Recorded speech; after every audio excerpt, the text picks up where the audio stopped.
শিলা ও রিপন একটা রুমে বসে পরকিয়া করছিল। শিলা বলছে, রিপন জানো, সোহানের সাথে আমার সংসার করতে ইচ্ছে করে না। আমার মেয়েটা যদি না থাকতো তাহলে খুব ভালো হতো। এমন সময় শিলার মেয়ে সেখানে এসে তার মাকে আপত্তিকর অবস্থায় দেখে বলে, মা, এই আঙ্কেলটা তোমার রুমে কেন? বাবা বিদেশ থেকে আসলে আমি বাবাকে সব বলে দেব। কি, তোর এত বড় সাহস? তোকে না বলেছি তোর রুম থেকে বের হবি না? বাবা দেশে আসলে আমি সব বলে দেব। এ কথা শুনে শিলা মেয়েকে একটা থাপ্পড় বসিয়ে দেয়। মেয়ে কাঁদতে কাঁদতে বলে, তুমি একটা পচা মা, তোর এত বড় সাহস, তুই মায়ের সাথে তর্ক করিস? বেয়াদব মেয়ে, যা এখান থেকে। শিলার স্বামী সোহান মেয়েকে জড়িয়ে ধরে। মেয়ে তখন বলে, বাবা, মা একটা। এ কথা বলতে না বলতেই শিলা তার মেয়ের মুখ চেপে ধরে বলে, এই চুপ কর, তোর বাবা আসতে না আসতেই এত বায়না শুরু করেছিস কেন? বাবা আসতে না আসতেই এত কথা বলতে হয় না। শিলা একরকম জোর করেই মেয়েকে কিছু বলতে দেয় না, আর মেয়েকে অন্য রুমে নিয়ে চলে যায়। শিলা মেয়েকে বলে, তোকে কতবার বলেছি তোর বাবাকে কিছু বলবি না। তোর বাবাকে যদি কিছু বলিস তাহলে তোর গলা টিপে মেরে ফেলবো। মেয়ে বলে, আমি কিছু বলবো না মা, আমাকে ছেড়ে দাও।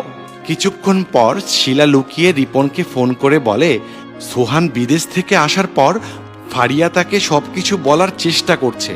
আমি এখন কি করব বলো? সোহানকে আমার একদম পছন্দ নয়। তোমাকে ছাড়া আমার কিছুই ভালো লাগে না।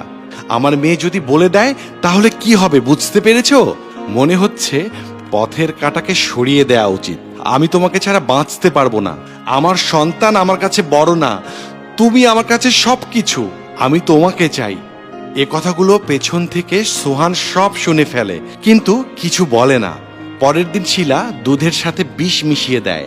সেটা আবার সোহান দেখে ফেলে। বিষ মেশানো দুধ শিলা ফারিয়াকে খেতে জোর করে, কিন্তু ফারিয়া দুধ খেতে চায় না। সোহান আর সহ্য করতে না পেরে শিলাকে বলে, ফারিয়া দুধ খাবে না, এই দুধ তুমি খাবে, খাও, এখনই খাও। জোরাজোরির এক পর্যায়ে শিলা বলেই ফেলে, বিষ মেশানো দুধ আমি খাবো না। সোহান বলে, বিষ মেশানো দুধ তুমি আমার মেয়েকে খাওয়াতে চাও? বিদেশে বসে তোমাদের সুখের জন্যে আমি কষ্ট করে টাকা পাঠাই, আর তুমি পরকিয়া করে বেড়াও? ছি ছি ছি ছি, আমার ঘৃণা হচ্ছে তোমার ব্যবহার দেখে। যে মা পরকিয়া লিপ্ত হয়ে সন্তানকে খুন করতে চায় সে মা না, মা নামের কলঙ্ক। তখন শিলা বলে, আমাকে ক্ষমা করে দাও, আমার ভুল হয়ে গেছে। প্রিয় দর্শক, যে মা পরকিয়ার কারণে নিজ সন্তানকে বিষ খাইয়ে মেরে ফেলতে চায় সেই মাকে কি ক্ষমা করা উচিত?